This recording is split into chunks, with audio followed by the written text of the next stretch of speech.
الرجيم ووصينا الإنسان بوالديه حملته أمه وحنا على وحن وفصاله في عامين أن اشكر لي ولوالديك إلي المصير وقال النبي صلى الله عليه وسلم من أحب أن يمد له في عمره وأن يزاد له qudrah, iradah, inayah darinya.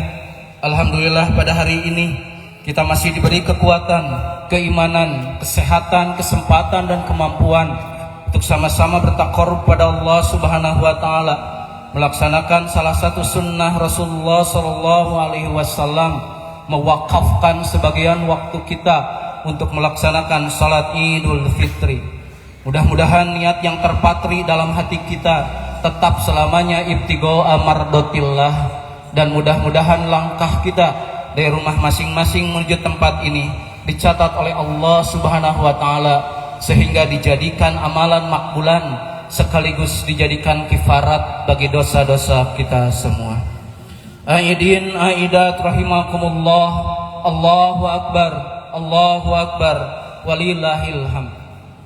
Dalam sebuah hadis riwayat Imam Al-Bazzar, salah seorang sahabat Rasulullah sallallahu alaihi wasallam yang bernama Ammar bin Yasir pernah menceritakan ketika Rasulullah SAW pada suatu hari naik ke atas mimbar untuk melaksanakan khutbah.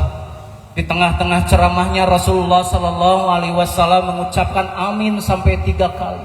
Amin, amin, amin. Tentu saja para sahabat merasa heran.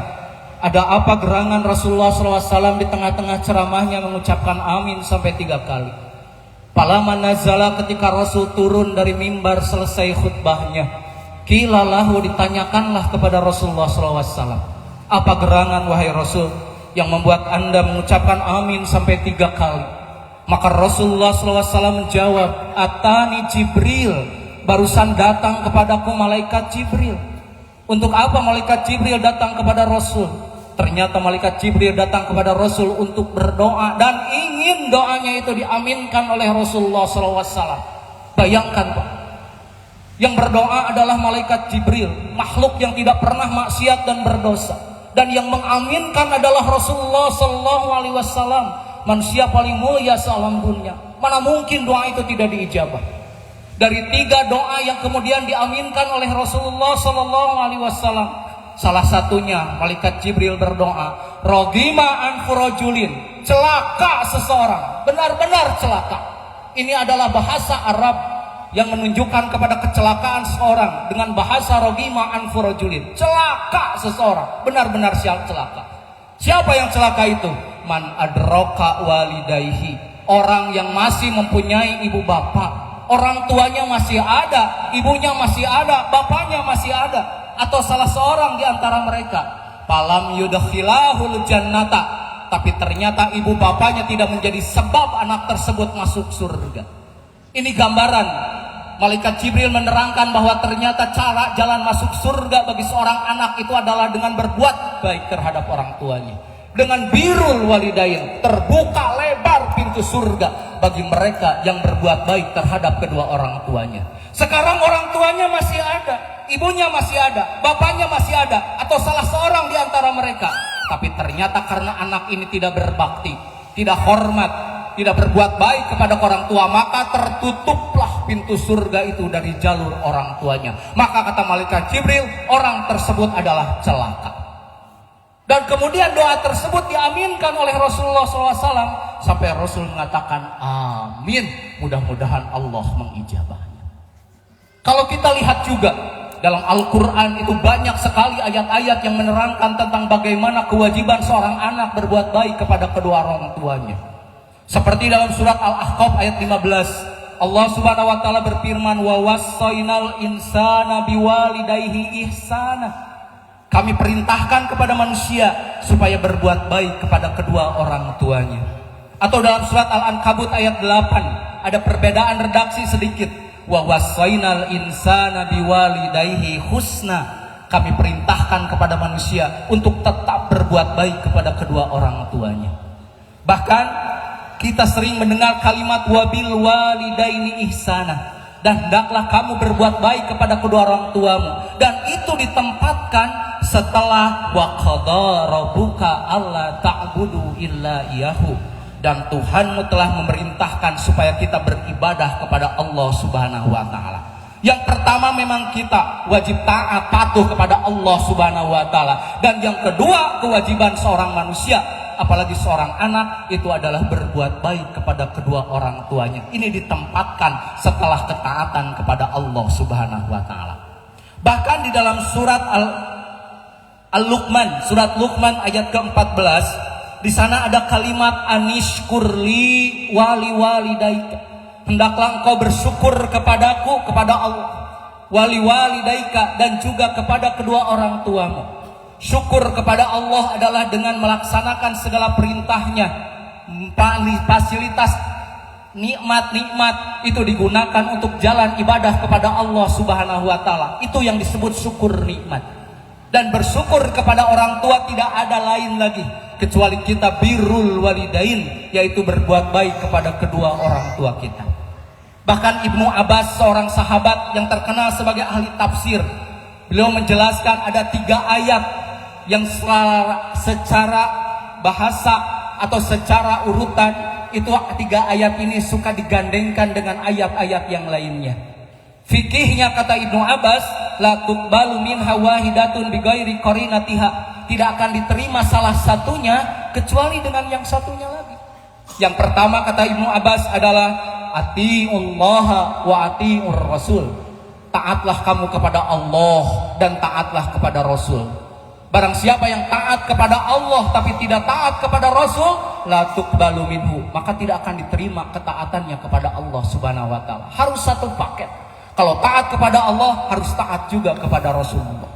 Yang kedua, wa aqimus sholata wa atuz zakata. Dirikanlah sholat dan tunaikanlah zakat. Barang siapa yang sholat tapi tidak berzakat, lam tuqbal minhu, itu pun tidak akan diterima. Dan yang ketiga, ayat yang selalu digandengkan, disandingkan adalah ayat anishkurli wali walidaika, hendaklah engkau bersyukur kepadaku dan juga kepada orang tuamu. Apa kata Ibnu Abbas? Barang siapa yang bersyukur kepada Allah tapi tidak bersyukur terhadap orang tuanya, lam tuqbal minhu, maka bersyukur kepada Allahnya itu tidak akan diterima oleh Allah Subhanahu wa taala. Pantas ada sebuah hadis yang mengatakan ridallah biridul walidain, keridoan Allah itu berada pada keridoan orang tua, wasukhtullah bisukhtil walidain, dan murkanya Allah itu ada dalam kemurkaan orang tua. Hadirin hadirat aidin aidat rahimakumullah, Ibnu Mas'ud, seorang sahabat terkenal, beliau pernah bertanya kepada Rasulullah SAW, ya Rasulullah, ayul a'mali ahabbu ilallah. Rasul, amal apa yang paling dicintai oleh Allah Subhanahu wa taala? Maka Rasul pada waktu itu menjawab, kata Rasul, as-salatu ala waqtiha, salat pada awal waktunya. Tidak boleh ditunda-tunda, harus disegerakan salat itu. Ketika seorang melaksanakan salat pada awal waktunya, berarti dia telah dicintai oleh Allah Subhanahu wa taala. Summa ayun, kemudian apalagi wahai Rasulullah SAW? Maka kata Rasulullah SAW, birrul walidain, berbuat baik kepada kedua orang tuamu. Summa ayun, apalagi wahai Rasul? Maka Rasul menjawab, al jihadu fisabilillah, jihad di jalan Allah. Ini yang menarik. Jihad di jalan Allah itu pahalanya luar biasa. Ketika seorang ikut berperang lalu dia mati, meninggal di medan perang, maka jenazahnya itu tidak dimandikan, langsung dikuburkan dengan bajunya itu. Lah supaya nanti ketika dia dibangkitkan pada hari kiamat, dia bersaksi di hadapan Allah Subhanahu wa taala, dan dia bisa masuk surga bighairi hisab, tanpa ada hisaban dari Allah Subhanahu wa taala, langsung masuk ke surga Allah Subhanahu wa taala. Syahid gelarnya bagi mereka. Tapi ketika dalam hadis ini kita lihat, ternyata jihad fisabilillah itu ditempatkan setelah birrul walidain. Apa maknanya? Jihad fisabilillah memang besar pahalanya, tapi kalau dibandingkan dengan pahala birrul walidain, berbuat baik kepada kedua orang tua, itu jelas lebih besar pahala berbuat baik kepada kedua orang tua. Sampai ada sahabat Rasulullah SAW, yasta'dinuhu fil jihad. Dia meminta izin kepada Rasulullah SAW untuk ikut berjihad. Siap dengan pedang dan panahnya, siap dengan tombaknya. Tapi Rasulullah SAW bertanya kepada anak tersebut, kepada pemuda tersebut, ahayun walidaka, apakah ibumu masih hidup? Apakah bapamu masih ada? Maka pemuda tersebut menjawab, naam, betul Rasul, masih ada. Kata Rasul, siapa yang akan mengurusnya? Siapa yang akan membelanya? Siapa yang akan menanggung kebutuhannya? Tidak ada, wahai Rasulullah SAW. Apa kata Rasul kepada anak tersebut? Fafihima fajahid. Pulang, kata Rasul. Urus ibumu, urus bapamu. Perhatikan mereka, maka itu adalah jihad bagimu. Jadi beruntunglah bagi bapak-bapak dan ibu-ibu yang masih mempunyai orang tua. Karena itu adalah jalan jihad yang pahalanya itu lebih besar daripada jihad fisabilillah. Dan pintu surga yang paling tengah, maftuhatun libiril walidain, itu terbuka bagi orang-orang yang berbuat baik kepada kedua orang tua. Maka jangan siksa mereka dengan kerinduan. Kalau ada waktu untuk pulang, temui mereka. Jangan sampai kita mengabaikan mereka. Mereka tidak butuh hartamu, mereka tidak butuh bendamu, tapi mereka butuh bertemu denganmu, melepas kerinduan denganmu pada bulan ini, pada hari ini, yaitu pada Idul Fitri. Pulang kalau bisa pulang, temui mereka, pinta keriduan mereka. Mudah-mudahan itu menjadi jalan keriduan Allah Subhanahu wa Ta'ala kepada kita. Dan di antara fadilah bagi orang-orang yang berbuat baik kepada kedua orang tua, demi Allah Pak, orang-orang yang berbuat baik kepada orang tua itu doanya mustajab. Doanya akan diijabah oleh Allah Subhanahu wa Ta'ala. Doanya akan menembus langit. Allah akan mengabulkan setiap permintaannya. Bukankah Rasulullah SAW pernah mengabarkan kepada Umar bin Khattab, kata Rasulullah SAW, bakal datang kepadamu seorang yang bernama Uwais bin Amir. Dia itu dari Korn, dari Amdad. Nanti Umar kalau dia datang bersama kelompok Yaman, maka pintalah doanya. Karena doa dari anak itu, dari Uwais itu adalah mustajab. Rasul menjelaskan, lahu walidatun, Uwais itu punya ibu, wahwa biha barun, dan Uwais itu sangat baik terhadap ibunya, bakti terhadap ibunya, hormat kepada ibunya. Maka kata Rasul, lau aqsama 'alallahi la abarrahu. Kalaulah Uwais itu meminta doa kepada Allah, pasti Allah akan mengabulkannya. Maka Umar bin Khattab setiap kali ketika sudah jadi khalifah, Rasul sudah tidak ada, maka setiap kali ada kelompok dari Yaman, Umar selalu bertanya, afikum Uwais bin Amir? Apakah di antara kalian ada Uwais bin Amir?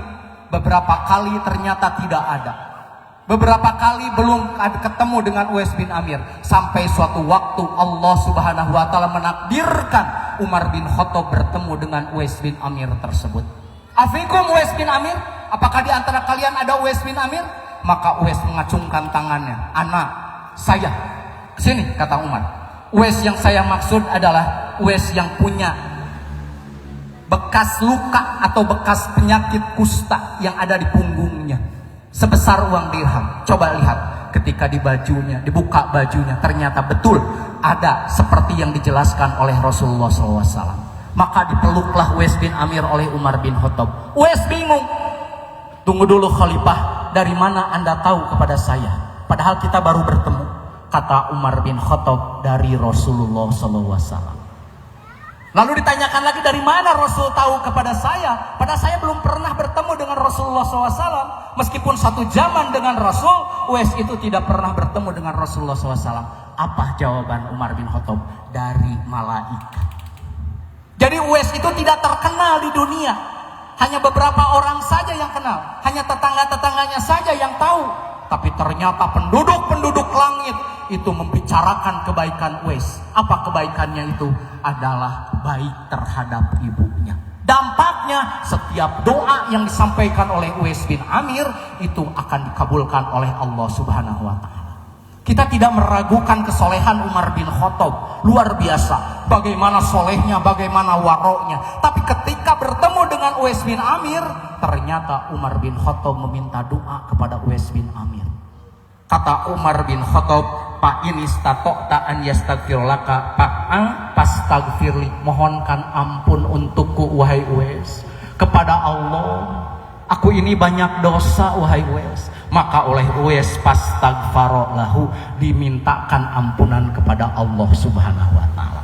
Ini gambaran bahwa ternyata doa anak yang soleh itu, doa orang yang berbuat baik kepada orang tua itu mustajab. Atau kita pernah mendengar dalam hadis riwayat Imam Al-Bukhari, ketika ada tiga orang yang terjebak di dalam gua karena tertutup oleh sebuah batu yang besar.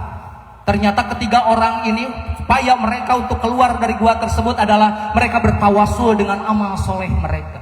Kalau tadi Umar bin Khattab bertawasul dengan orang soleh, kalau sekarang tiga orang ini bertawasul dengan amal soleh mereka. Dan mereka mengemukakan apa amal soleh mereka. Dan salah satu di antara mereka bertawasul dengan amal soleh karena mereka berbuat baik kepada orang tuanya. Dia itu bekerja, pengembala kambing.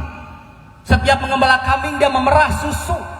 Lalu susunya itu diambil, dibawa pulang.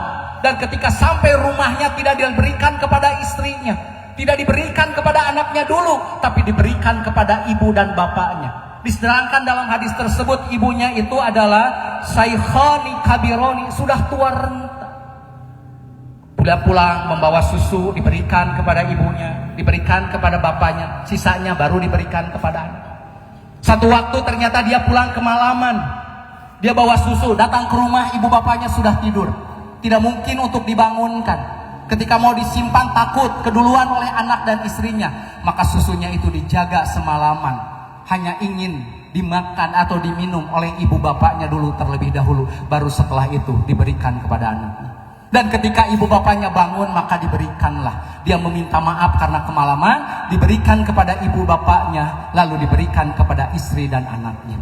Kata orang tersebut, ya Allah, kalaulah itu merupakan amal soleh bagiku yang diterima olehmu, maka bukakanlah pintu gua ini ya Allah. Maka ketika didorong, pintu gua itu tergeser, dan ketiganya akhirnya bisa keluar dari gua ini. Ini menunjukkan bahwa doa bagi orang-orang yang berbuat baik kepada kedua orang tua itu mustajab, akan diijabah. Dan yang lain, tadilah dari keutamaan berbuat baik kepada orang tua, sebagaimana hadis riwayat Imam Ahmad. Rasulullah Shallallahu Alaihi Wasallam sampai bersabda, "Man habba an yumadda lahu fi umrihi." Barang siapa yang ingin dipanjangkan umurnya dengan kebarokahan, wa an yuzada lahu fi rizkihi, dan ingin ditambah rizkinya dengan nominalnya ataupun dengan kabarokahannya, maka kata Rasul, fal yabarru walidayhi, berbuat baiklah kepada kedua orang tuanya. Demi Allah, bagi mereka yang berbuat baik kepada orang tua, Allah tidak akan miskinkan. Demi Allah, bagi mereka yang berbuat baik kepada orang tua, Allah akan cukupkan rizkinya. Tidak mungkin Allah kurangkan, karena doa dari orang tua ini akan menembus langit dan diterima oleh Allah Subhanahu wa taala. Awas kalau kita merasa doa kita selama ini belum diijabah oleh Allah Subhanahu wa taala, tertahan atau tertolak, jangan-jangan ada dosa kita kepada orang tua sehingga membuat orang tua kita tidak ridho kepada kita, dan itu menghijab antara kita dengan Allah Subhanahu wa taala. Maka temui mereka, minta ridho mereka, mohon maaf kepada mereka, supaya hijab ini bisa terbuka lagi oleh Allah Subhanahu wa taala. Kalau ternyata kita merasa doa kita belum dijawab oleh Allah, jangan-jangan ada hubungan yang tidak baik antara kita dengan orang tua kita. Perbaiki hal itu supaya doa kita diijabah oleh Allah Subhanahu wa taala. Aidin aidat rahimakumullah, mungkin timbul pertanyaan, kalau orang tuanya masih ada, kita bisa untuk berbuat baik kepada mereka, menemui mereka, memperhatikan mereka, membantu mereka, menghormati mereka. Tapi ketika orang tua sudah tidak ada, apakah kita bisa untuk berbuat baik kepada mereka? Ketika orang tua sudah meninggal, apakah kita masih punya kesempatan untuk berbuat baik kepada mereka? Ternyata pertanyaan itu pernah ditanyakan oleh seorang sahabat dari kelompok Bani Salamah. Dia datang kepada Rasulullah Sallallahu Alaihi Wasallam. Lalu dia bertanya, ya Rasulullah, hal baqiya min birri abawaya sayun? abaruhuma bihi ba'da mautihima. Rasul, apakah saya masih bisa berbuat baik kepada kedua orang tua saya setelah mereka meninggal, setelah mereka tidak ada? Maka kata Rasulullah SAW, "Na'am, ada perbuatan baik seorang anak yang akan menjadi kebaikan kepada orang tuanya." Rasul menyebutkan 5 hal. Yang pertama kata Rasul, as-salatu alaihima, doakan mereka. Yang kedua, wal istighfaru lahuma, mintakan ampunan atas dosa-dosanya. Doakan, setiap kita ingat doakan. Karena ciri anak yang soleh itu adalah mereka yang selalu mendoakan kepada orang tuanya. Dimanapun, kapanpun. Ketika sudah tidak terselip doa di mulut kita untuk kedua orang tua kita, maka sejatinya kita bukan lagi menjadi anak yang soleh. Karena anak yang soleh adalah mereka yang selalu berbuat baik dengan mendoakan kedua orang tuanya. Doakan, mintakan ampun untuk mereka. Orang tua kita tidak butuh kuburannya dikeramik, tidak butuh kuburannya ditaburi kembang atau dialiri air, tidak butuh. Yang mereka butuhkan adalah doa-doa dari anak-anak yang soleh. Sampai Rasulullah SAW mengatakan, Innallaha la yarfa'u darajata lil abdi sholih fil jannah. Allah Subhanahu wa taala akan mengangkat derajat bagi orang yang soleh nanti di surga. Sudah di surga, diangkat derajatnya oleh Allah Subhanahu wa taala. Dipindahkan surganya oleh Allah Subhanahu wa taala. Kemana? Ke surga yang lebih istimewa, ke surga yang lebih indah, ke surga yang lebih mewah. Orang tersebut bertanya kepada Rasulullah SAW, kepada Allah Subhanahu wa taala, "Ya Rabbi, anna li hadihi?" Ya Allah, dari mana aku mendapatkan semua ini? Kalau menurut amal soleh pas-pasan ya Allah, masuk surga pun sudah untung, tapi ternyata oleh Allah dialihkan ke surga yang lebih istimewa dan lebih indah. Apa jawaban Allah Subhanahu wa taala kepada orang tersebut? Bistighfari waladika laka. Engkau bisa masuk surga kelas istimewa itu karena istighfarnya anakmu untukmu. Dengan doa yang biasa kita panjatkan siang malam, Rabbighfirli wali walidayya warhamhuma kama rabbayani shaghira. Ya Allah, ampuni dosaku, ampuni dosa ibu bapakku, sayangi mereka ya Allah sebagaimana mereka menyayangiku di waktu aku masih kecil. Dan ketika berdoa seperti ini, hadirkan bagaimana kenangan-kenangan kita, memori-memori kita ketika dulu masih kecil kita diurus oleh ibu kita. Kita disayangi oleh bapak kita. Bagaimana dengan sepenuh hati, dengan penuh perhatian orang tua kita rela lapar demi anaknya, rela mengorbankan apapun demi anaknya. Dan kita bayangkan semua itu, hadirkan dalam benak kita bagaimana wajah ibu kita, bagaimana wajah bapak kita, bagaimana mereka mengurus kita. Lalu pasti akan nyambung dengan kalimat kama rabbayani shaghira, sebagaimana mereka menyayangiku di waktu aku masih kecil. Dan yang ketiga kata Rasulullah SAW, amal kebaikan anak yang akan menjadi kebaikan bagi orang tua, wa infazu ahdihima.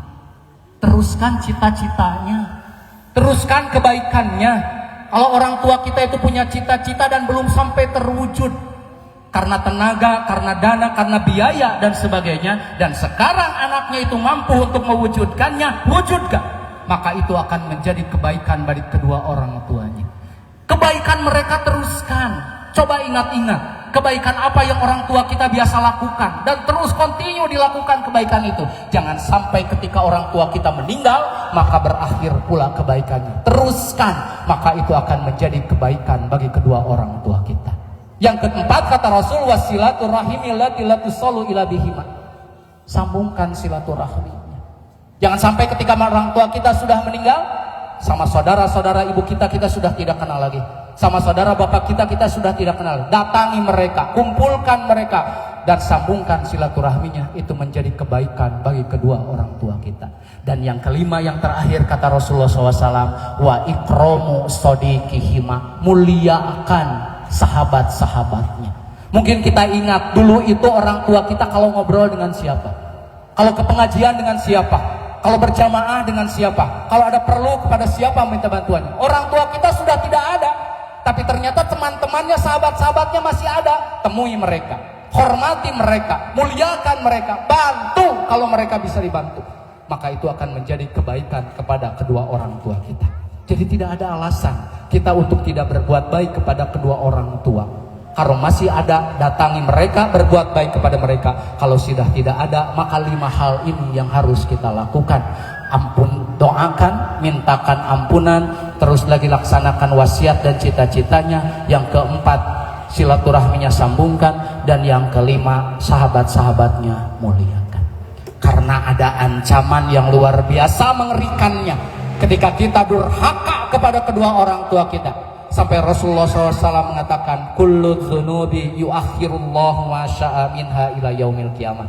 Setiap dosa itu akan Allah akhirkan siksaannya nanti sampai hari kiamat. Ini keistimewaan bagi umat Muhammad, di mana dosa itu tidak akan langsung disiksa, tapi nanti dikalkulasikan, diakumulasikan di akhir yaumul kiamat. Tapi awas, kata Rasul, illa uquqal walidain, kecuali siksa durhaka terhadap ibu bapak.